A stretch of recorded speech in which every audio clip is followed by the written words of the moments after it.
Assalamualaikum warahmatullahi wabarakatuh. Saya Safira Aulia Hikmah, NIM 2018-12191, kelas 5D, akan menjelaskan tentang kerangka konseptual. Kerangka konseptual sendiri memiliki arti yang pertama dari Bill Callaway. Kerangka konseptual dipandang sebagai teori akuntansi yang terstruktur, karena struktur kerangka konseptual sama dengan struktur teori akuntansi yang didasarkan pada proses penalaran logis. Sedangkan menurut FASB, kerangka konseptual adalah suatu sistem yang koheren tentang tujuan dan konsep dasar yang saling berkaitan yang diharapkan dapat menghasilkan standar-standar yang konsisten dan memberi pedoman tentang jenis, fungsi, dan keterbatasan akuntansi keuangan dan pelaporan keuangan. Selanjutnya, manfaat dari kerangka konseptual. Yang pertama, sebagai pedoman dalam menentukan standar akuntansi.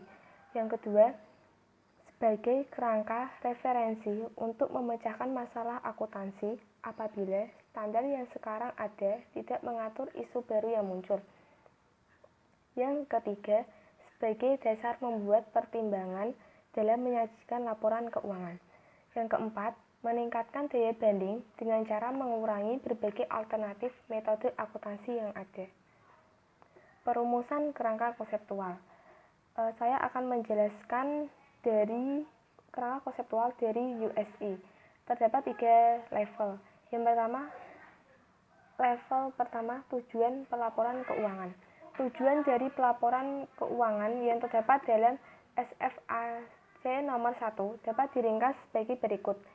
1. Pelaporan keuangan memberikan informasi yang bermanfaat bagi investor dan kreditor dan pemakai lainnya dalam mengambil keputusan investasi, kredit, dan yang serupa secara rasional.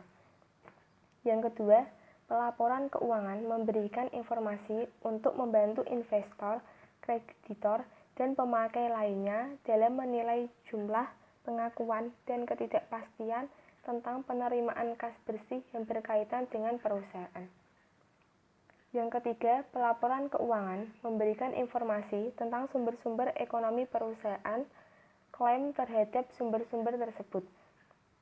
Yang keempat, pelaporan keuangan menyediakan informasi tentang hasil usaha suatu perusahaan selama satu periode.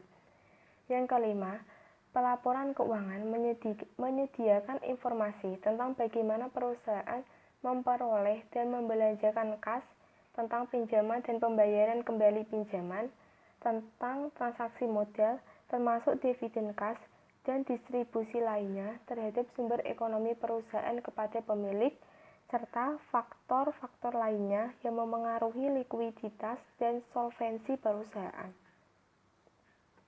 Yang keenam, pelaporan keuangan menyediakan informasi tentang bagaimana manajemen perusahaan mempertanggungjawabkan pengelolaan kepada pemilik atas pemakaian sumber ekonomi yang dipercayakan kepadanya. Yang ketujuh, pelaporan keuangan menyediakan informasi yang bermanfaat bagi manajer dan direktur sesuai kepentingan pemilik. Selanjutnya level kedua, karakteristik kualitatif dan elemen perusahaan. Karakteristik kualitatif dari informasi meliputi relevan, keandalan, daya banding dan konsistensi, pertimbangan cost-benefit, dan materialitas. Elemen laporan keuangan terdiri dari aktiva, hutang, ekuitas, investasi oleh pemilik, distribusi pada pemilik, laba komprehensif, pendapatan, biaya, keuntungan, dan kerugian.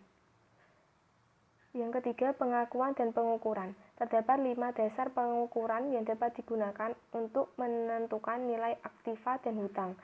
Yang pertama, kos historis. Kedua, kos penggantian terkini. Ketiga, nilai pasar terkini. Keempat, nilai bersih yang dapat direalisasi. Yang kelima, nilai sekarang aliran kas mendatang. Selanjutnya, level ketiga, postulat, prinsip, dan keterbatasan. Yang pertama, postulat akuntansi atau asumsi atau konsep dasar adalah pernyataan atau aksioma yang kebenarannya terbukti dengan sendirinya dan menggambarkan lingkungan ekonomi, politik, sosiologi, dan hukum tempat akuntansi dipraktikkan. Yang kedua, accounting principle adalah sebagai seperangkat aturan-aturan umum dan universal yang dijadikan sebagai objek pengetahuan akuntansi dalam konteks teoritis dan menjadi landasan pengembangan teknik akuntansi. Yang ketiga, constraint. Dalam menyajikan informasi yang berkualitas, akuntansi dihadapkan pada dua kendala utama, yaitu hubungan biaya manfaat dan materialitas. Selanjutnya, kerangka konseptual di Indonesia. Tujuan dan ruang lingkup. Tujuan kerangka konseptual atau konsep dasar adalah untuk membantu berbagai pihak dalam mencapai tujuan tertentu berkaitan dengan masalah akuntansi yang muncul. Kerangka konseptual dapat digunakan sebagai acuan berbagai pihak dalam menjalankan kegiatan. Sebagai berikut, yang pertama, Komite Penyusun Standar Akuntansi Keuangan dalam pelaksanaan tugasnya. Kedua, penyusunan laporan keuangan untuk menanggulangi masalah-masalah akuntansi yang belum diatur dalam standar akuntansi keuangan. Yang ketiga, auditor, dalam memberikan pendapat mengenai apakah laporan keuangan disusun sesuai dengan prinsip akuntansi yang berlaku umum.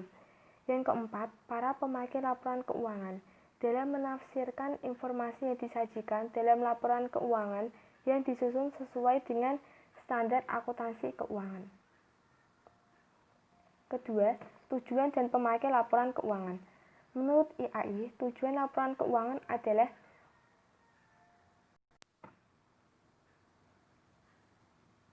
Tujuannya adalah untuk menyediakan informasi yang berkaitan dengan posisi keuangan, prestasi atau hasil usaha perusahaan, serta perubahan posisi keuangan suatu perusahaan yang bermanfaat bagi pemakai dalam pengambilan keputusan ekonomi. Para pemakai laporan keuangan tersebut meliputi investor, kreditor, pemasok, karyawan, pelanggan, pemerintah, dan masyarakat. Yang ketiga, asumsi dasar. Terdapat dua asumsi dasar. Yang pertama, dasar akrual. Yang kedua, kelangsungan hidup.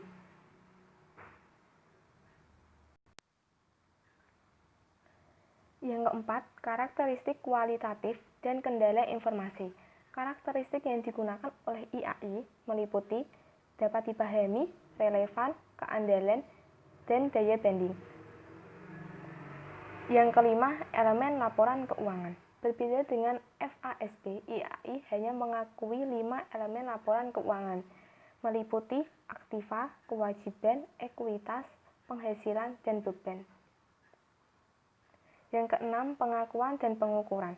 Pengakuan sendiri merupakan proses pembentukan suatu pos yang memenuhi definisi elemen laporan keuangan serta kriteria pengakuan.